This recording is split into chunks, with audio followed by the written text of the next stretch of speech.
உலகெங்கிலும் இருக்கும் பக்தி இன்ஃபோ நேயர்கள் அனைவருக்கும் வணக்கம். நான் உங்கள் ராம்ஜி. கோடிகளை கொட்டப்போகும் ஆடி மாதம் யாருக்கு? எந்தெந்த ராசிக்காரர்களுக்கெல்லாம் ஆடி மாதம். ஆடி வந்தாலே ஸ்பெஷல் தான் சார். வர்ற 18ஆம் தேதியிலிருந்து ஆரம்பித்து ஜூலை 17 வரைக்கும் ஆடி மாதம் தான். இந்த ஆடி மாதத்தில் யாருக்கெல்லாம் குபேர சம்பத்துகள், யார் யாரெல்லாம் வெளிநடப்ப போகிறீங்க, யார் யாருக்கெல்லாம் கல்யாணம் ஆக போகுது போன்ற டீட்டெயில்ஸை ராசி ரீதியாக நாம் பார்த்து விடலாம். மேஷ ராசிக்காரர்களுக்கெல்லாம் நண்பர்களே, ஒரு விஷயம் தெரிஞ்சுக்கோங்க. இந்த ஆடி மாதத்தில் ஸ்ட்ரிக்டாக சொல்கிறதா இருந்தால் உங்களுக்கு பணம் வரப்போகுது. 3ஆம் இடத்திலே யார் இருக்கிறார்? செவ்வாய் பகவான் இருக்கிறார். இந்த செவ்வாய் பகவான் 3ஆம் இடத்தில் இருக்கும் பொழுது, மிதுனத்தில் இருக்கும் பொழுது, 8 குடையவன் 3இல் மறைந்து விபரீத ராஜயோகம் பெறுகிறார். ஸ்ட்ரிக்டாக சொல்கிறேன், பணம் வரப்போகுது. குழந்தை பிறக்க போகுது. சூரிய பகவான் ஆட்சி பெறப்போகிறார். சூரிய பகவான் ஆட்சி. லேண்டாக வாங்குவீங்க. அண்ட் ஏன் குறித்து இன்றைக்கி வேறு நானே ஜூலை ஆச்சே இன்னும் 5 மாதத்தல்னா நியூ இயர் வந்துருமேனு பயப்படுறேன்.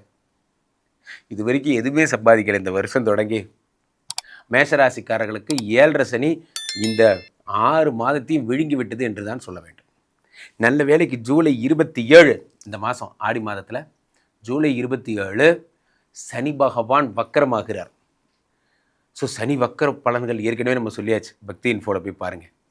சனி வக்கரத்தோடு சேர்ந்த ஆடி மாதம் எனும்பொழுது டபுள் டமாக்கா. இந்த பக்கம் என்னடானா செவ்வாய் பகவான் 3இல் இருக்கிறார். 8 குடையவன் 3இல் மறைந்து பூமி லாபங்களை தருகிறார்கள். அரசு பணிகளுக்காக காத்திருக்கவங்களுக்கெல்லாம் பணி கிடைக்க போகுது. வெப்ப மரம், புளிய மரம், ஆலமரம், அலச மரம், ஊரை விட்டு போக போகிறேன் கெட்டுக்கோ, எஸ்ஐ ஆக போகிறேன் சார். இந்த மாதிரிலாம் போலீஸ் கனவுகள். சில பேர் இராணுவம்லாம் இப்போ செலக்ட் ஆவீங்க. நெஞ்சு 1 இன்ச்சு கம்மியாக இருக்குன்னு ரிஜெக்ட் பண்ணிட்டாங்க சார், கவலைப்படாதீங்க. இந்த மாதம் உங்களை செலக்ட் பண்ணிடுவாங்க. அது மாதிரி இந்த சீருடை சொல்கிறாங்க இல்லையா, பணியாளர்கள், அது அந்த மாதிரி பணிகள்லாம் கிடைக்கும். ப்ளஸ் செவ்வாய் தரும் அதியோகம் என்ன? அரசாங்க கான்ட்ராக்டு சார், பில்டிங் கான்ட்ராக்டர் வேலை கிடைக்குமா? அந்த மாதிரி அரசுக்கிட்டேருந்து நமக்கு கிடைக்கக்கூடிய டெண்டர்ஸ் எல்லாம் உங்களுக்கு வரும். எழுதி வச்சுக்கோங்க. இந்த மாதம் லைஃப் அப்படி மாறப்போகுது. சிவில் இன்ஜினியர்ஸ் எல்லாம் சார் கட்டடம் கட்டி எந்திரிச்சு நிற்கிது, மேற்கொண்டு ஆட்கள் மேன் பவர் கிடைக்கல சார், நான் எப்படி இந்த வேலையை முடிப்பேன்னு எனக்கே தெரில. நம்ம பார்க்குறோம் வானலாவிய கட்டடங்கள் இப்படி இருக்குங்கிறோம். சைட் இன்ஜினியர்ஸோட கஷ்டம் என்னங்கிறத ஃபீல்டில் இருந்தால் தான் தெரியும். நம்ம கடைக்கு 2 மேன் பவர் கிடைக்க மாட்டேங்கிறான், 200 மேன் பவர் வச்சு வேலை வாங்குறாங்க. அதெல்லாம் எவ்வளோ பெரிய விஷயம். உண்மையிலே ஹேட்ஸ் ஆஃப், அவர்களுக்கெல்லாம் ரொம்ப நல்ல நேரம். அப்போது 4ஆம் இடத்திலே குரு பகவான் ஏற்கனவே. இவர் ஒரு பக்கம் என்ன உயர்கல்வி, உயர் பதவி, மதிப்பு, மரியாதை இதெல்லாம் தர்றதுக்காகவே இருக்கார். இதில் ஒரு முக்கியமான விஷயம் என்னென்னா, புதாதித்ய யோகம் உங்களுக்கு சிம்மத்தில் ஏற்பட போகிறது. புதாதித்ய யோகம்னா என்ன? புதனும் சூரியனும் சேர்ந்து ஒரு யோகத்தை தருகிறார்கள். 5 குடையவன் ஆட்சி பெறுகிறான். ஆட்சி பெறும்போது என்ன ஆகும்னா யோகங்கள். சார் நம்ம என்ன சொல்லுவோம்? எனக்கு அந்த யோகம் இருக்கா? கல்யாணம் ஆகிற யோகம் இருக்கா? எனக்கு குழந்தை பிறக்கிற யோகம் இருக்கா? என்ன சார் சொல்கிறீங்க? எனக்கெல்லாம் சினிமா வாய்ப்பு கிடைக்குமா? சினிமா யோகம் இருக்கா? நான் பிரபலமாகிற யோகம் இருக்கா? யோகம்ங்கிறது ரொம்ப முக்கியம் சார். அந்த யோகம் உங்களுக்கு கிடைக்க போகிறது. 5ஆம் இடத்திலே சூரிய பகவான் ஆட்சி பெறுகிறார். ஆட்சி பெற்ற சூரியன். அடுத்ததாக சுக்கிர பகவான் நீச்சம். Very bad news. அந்த சுக்கிர பகவான் நீச்சமாகிறார். ஆனால் என்ன ஒரு பிரச்சனைனா, ரொம்ப நாள் கிடையாது. 2 குடையவன் நீச்சம் அப்படின்னா என்ன அர்த்தம்னா, இப்போ தான் தம்பி சுந்தர்கிட்ட சொல்லிட்டு இருந்தேன். என்ன 2 குடையவன் நீச்சம்னா என்ன? கையில் இருக்கிற பணத்தை எல்லாம் கொட்டி ஒன்று ஆரம்பிக்கலான்னு தோணும். அந்த தப்பை எப்பயுமே பண்ணாதீங்க. என்ன அன்பிற்குரிய நேயர்களே, நான் ஒன்று சொல்கிறேன். ஒரு விஷயத்துலேருந்து இன்னொரு விஷயத்துக்கு போகும்போது புதுசாக நம்ம சேர்த்துக்கிட்டு தான் அந்த விஷயத்துக்கு போகணுமே தவிர, கையில் இருக்கிறது எல்லாத்தையும் இழந்துட்டு அந்த விஷயத்துக்கு போகக்கூடாது. ஏனென்றால் எப்போ வேணால் நீங்கள் திரும்ப ஹோம்பேக் வரக்கூடிய நிலை வரும். அதனால் 2 குடையவன் நீங்கள் நீச்சமாகும் பொழுது பார்த்து ஜாகிரதையாக இருக்கணும். நமக்கு ஆசைகள் தான் நம்மளுடைய அழிவிற்கு காரணம். 2ன்னா பணம். பார்க்குறதெல்லாம் நமக்கு ஆசையாக தான் இருக்கும். நம்ம ஏன் ஒரு ஆடி கார் வாங்கக்கூடாது? வாங்கலாமே. வாங்கிட்டு என்ன பண்ண போகிறீங்க தெரியாது. அது வாசலில் இன்றைக்கி ஒரு பெருமைக்கு அன்றைக்கி ஒரு நாள் வந்த ஒரு கூத்து. அது 2 குடையவன் மறையும் பொழுது நீங்கள் பிராண்டுக்கு செலவு பண்ணணும்னு உங்களுக்கு தோணும். தயவுசெய்து பண்ணாதீங்க. கொஞ்சம் யோசித்து பார்த்தீங்கன்னா, நம்ம ஒன்றும் சேர்த்தே வைக்கலைங்கிற உண்மை நிலை நமக்கு புலப்படும். என்று நீங்கள் சேவிங்ஸ் நோக்கி போக போகிறீங்களா? ஆடி மாதம் போக போகிறீங்க. ஆடி போய் ஆவணி வந்த டாப்பில் வரும். என்ன நீங்கள் ஆடியிலேயே டாப்பில் வரும். காரணம் என்ன? ஒரே ஒரு விஷயம். யார் என்ன கேட்டாலும் சரி, ஒரு 5 லட்ச ரூபா கடன் சத்தியமாக இல்லை, நோ. 5 ரூபா 50,000 நோ. டே 500 ரூபாயாவது கொடுறா, no, I have no money அப்படின்னு சொல்லியிருக்கேன். பணத்தை கொடுத்தா வராது, மனசில் வச்சுக்கோங்க. சனி ஒரு பக்கம் அற்புத பலன்களை தருகிறாராக. மேஷராசிக்காரர்கள் பிரமாதமாக இருக்க போகிறீங்க. ஆடி மாதம் உங்கள் மாதம். அப்போ மேஷராசிக்காரர்களுக்கு ஆடி மாதம் மார்க் எவ்வளோ தருவீங்க? 100க்கு 92 மார்க். பிரமாதம். நண்பர்களே, வாழ்க்கையில் இந்த ஆடி மாதம் நிறைய திருப்பு முனைகள் நிறைந்த மாதம் என்பதை நான் சொல்லி தெரிய வேண்டாம். காலகாலமாகவே ஆடி மாதம் நம்மளுடைய புண்ணிய மாதமாக கருதப்படுகிறது. நிறைய நேரங்களில் ஒரு விஷயம் இந்த மாதம் வருகிடைய ஜூலை 12ஆம் தேதி வரக்கூடிய ஆடி அமாவாசை மிகுந்த மகிழ்ச்சியுடன் நம்ம கொண்டாடணும். காரணம் என்ன அப்படின்னா, இந்த Aadi Amavasai is most famous. என்ன காரணம்? அப்போ முன்னோர்கள் பித்ருக்களை நம்ம வந்து இன்வைட் பண்ணுறோம். தட்சிணாயனம் முடிந்து தட்சிணாயனம் முடிந்து உத்தராயணம் தொடங்குகிறது. அதுதான் நம்ம ஆடின்னு சொல்கிறோம். ஆடி மாதம் வி ஆர் இன்வைட்டிங் த பித்ருஸ் to come to the earth. அப்புறம் இதில் பார்த்திங்கன்னா கன்னியா மாதத்தில், இது புரட்டாசி மாதத்தில் புரட்டாசி அமாவாசை வரும். அதில் நம்ம என்ன பண்ணுவோம், பித்ருக்கள் நம்மளோட உட்காந்து சாப்பிடுவாங்களாம். அடுத்து தை அமாவாசையில் பித்ருக்கள் நம்மளை விட்டு மேலோகத்துக்கு போயிடுவாங்களாம். இதுதான் கான்செப்ட்.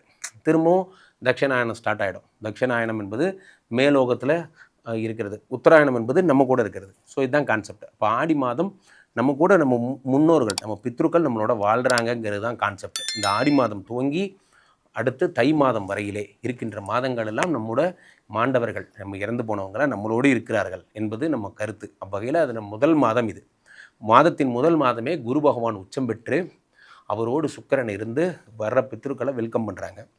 அடுத்ததாக சூரிய பகவான் மாதத்தின் முதல் மாதமே அந்த ஆடி மாதத்தில் முடிஞ்சு பாதியிலேயே ஆட்சி பெறுகிறார். அவர் தான் ஹெச்ஓடி. நல்லா கவனிங்க, முக்கியமான தினங்கள்லாம் அந்த ஹெச்ஓடி இருப்பார். இங்கே பாருங்கள், சித்திரை மாதம் இந்த ஹெச்ஓடி சூரியன் வந்து மேஷத்தில் உச்சம் பெற்றார்.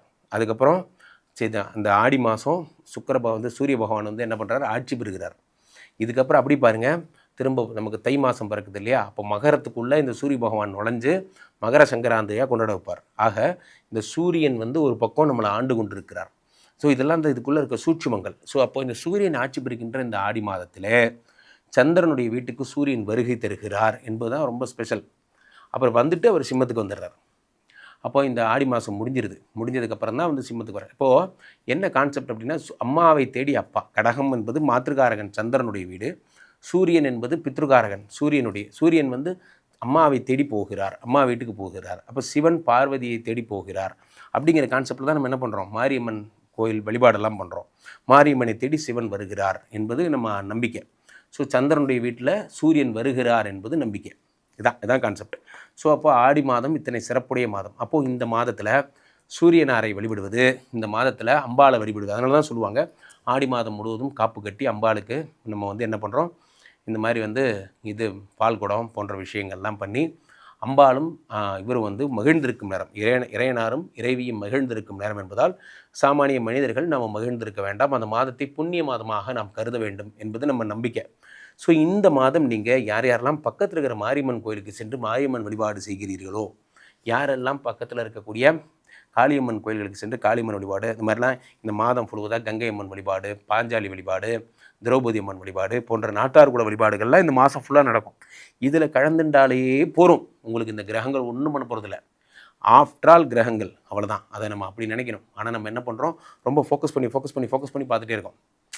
நம்ம பாட்டுக்கு நடந்து போயிட்டே இருந்தால் இந்த ஹார்ட் பம்ப் ஆகும், அப்புறம் ஸ்லோ ஆகும், அப்புறம் தூங்கும்போது நார்மல் ஆகிடும். இப்போ இந்த ஹார்ட்டை பார்த்துக்கிட்டே இருந்தீங்கன்னா ஐயோ பம்ப் ஆகுது வெடிச்சிருமோ அப்படின்னு பயமாக இருக்கும். அது ஒன்றும் வெடிக்காது. ஹார்ட்டை பார்த்துக்க தெரியும்.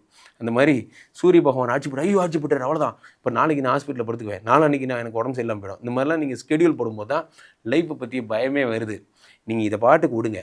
ஆடி மாதம் நீங்கள் செய்ய வேண்டிய முக்கியமான வேலை என்ன, மாரியம்மன் வழிபாடு நீங்கள் செய்யணும். அதை பண்ணாலே போகிறோம், நீங்கள் எந்த பிரச்சனையும் வேறு எதுவுமே உங்களை நோக்கி வராது. நவக்கிரகங்களின் நாயகியார் சாட்சாத் அம்பாள் தான். நவக்கிரக நாயகி என்று பெயர். அவளுடைய உடம்பே நவக்கிரகங்கள் தான்.